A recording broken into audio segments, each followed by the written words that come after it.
ஆந்திரா சட்டசபை தேர்தல் மற்றும் லோக்சபா தேர்தல்களில் பாஜகவுடன் கூட்டணி அமைப்பதற்கு முதல்வரும் ஒய்எஸ்ஆர் காங்கிரஸ் தலைவருமான ஜெகன்மோகன் ரெட்டியும், முன்னாள் முதல்வரும் தெலுங்கு தேசம் கட்சி தலைவருமான சந்திரபாபு நாயுடுவும் முட்டி மோதுவது பரபரப்பான காட்சிகளாக உருவெடுத்துள்ளன. ஆந்திரா மாநிலம் சட்டசபைக்கு லோக்சபா தேர்தலுடன் தேர்தல் நடைபெற உள்ளது.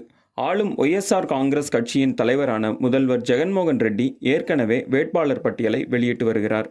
ஜெகன்மோகனுக்கு எதிராக முன்னாள் முதல்வர் சந்திரபாபு நாயுடு நடிகர் பவன் கல்யாணின் ஜனசேனாவுடன் கூட்டணி அமைத்துள்ளார்.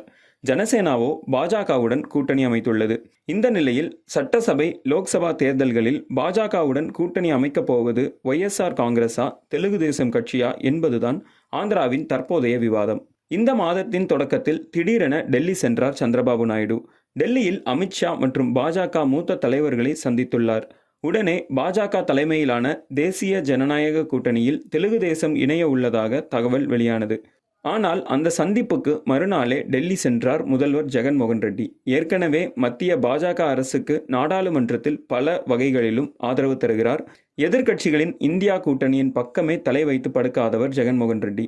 ஆனால் ஜெகன்மோகனின் இந்த சந்திப்பு பாஜகவுடன் ஒய்எஸ்ஆர் காங்கிரஸ் கூட்டணி வைக்க உள்ளதா என்ற இன்னொரு கேள்வியை எழுப்பியுள்ளது. அதே நேரத்தில் காங்கிரஸ் கட்சியோ ஆந்திரா மாநில தலைவராக முதல்வர் ஜெகன்மோகன் ரெட்டியின் சகோதரி ஒய்.எஸ். ஷர்மிளாவை நியமித்துவிட கூடுதல் பரபரப்பாகிவிட்டது ஆந்திராவின் தேர்தல் களம். அண்ணன் ஜெகன்மோகனுக்கு எதிராக வரிந்து கட்டிக்கொண்டு சூறாவளியாக ஒய்.எஸ். ஷர்மிளா சுழன்று கொண்டிருக்கிறார். டெல்லி சந்திப்புகளை தொடர்ந்து ஆந்திராவின் இரு பெரும் கட்சிகளும் வேட்பாளர் அறிவிப்பு உள்ளிட்ட நடவடிக்கைகளை தற்காலிகமாக நிறுத்தி வைத்துள்ளன.